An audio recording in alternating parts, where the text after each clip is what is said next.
અમરેલીમાં પાટીદાર સમાજની દીકરી સાથે જે અન્યાય થયો છે તે બાબતે વડોદરા શહેરમાં કલેક્ટર કચેરી ખાતે પહોંચી રાષ્ટ્રીય માનવ અધિકાર કમિટીના સભ્ય લતીફે અહેલે અને એડવોકેટ સમીર શેખ દ્વારા આવેદનપત્ર આપી રજૂઆત કરવામાં આવી।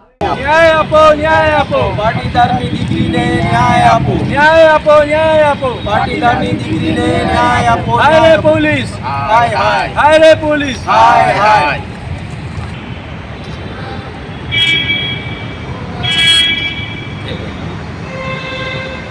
અન્યાય થયો છે। પાટીદારની દીકરી છે, એને સરઘસ કાઢવામાં આવ્યું, એનું સરઘસ કાઢ્યા અને એને મારવામાં પણ આવી અને એને 6 દિવસ જેલની અંદર રાખવામાં આવ્યું।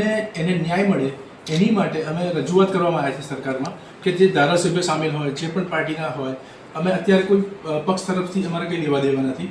અમારે હાલમાં એટલું જ જણાવવું છે કે અમારે જે આ બનાવ બન્યો છે તેની અંદર એ છોકરીને ન્યાય મળે અને જે અધિકારીઓ છે, ચાહે એસપી કક્ષાના હોય કે પીઆઈ કક્ષાના હોય, તેમની વિરુદ્ધમાં ગુનો દાખલ કરવામાં આવે અને તેમને યોગ્ય ન્યાય મળે એની માટે અમે આવેદનપત્ર સાહેબને આપીએ છીએ અને સરકારમાં રજૂઆત કરીએ છીએ। આજરોજ અમે વડોદરા સાહેબને આવેદનપત્ર આપવા માટે આવ્યા છે અને આવેદનપત્ર આપીને રજૂઆત કરી છે કે જે અમરેલીની અંદર દીકરી સાથે અન્યાય થયો છે, ચાહે કોઈપણ સમાજની દીકરી હોય, આજે પાટીદાર સમાજની દીકરી છે, કાલે કોઈપણ સમાજની દીકરી હોઈ શકે છે, તેની સાથે અન્યાય થયો છે, તેને ગોંધી રાખી પોલીસે અને તેને માર પણ મારવામાં આવ્યો અને તેને ખોટી રીતે જેલમાં રાખવામાં આવી અને આની અંદર એવું સાંભળવામાં આવેલું છે અને એવું કન્ફર્મ થાય છે કે કોઈ ધારાસભ્યના કહેવાથી આ કામ કરવામાં આવેલું છે, સત્તા પક્ષના કહેવાથી આ કામ કરવામાં આવેલું છે।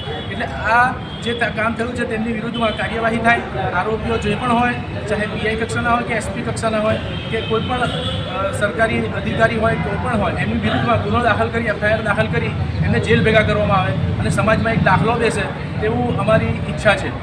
એડવોકેટ સમીર શેખ।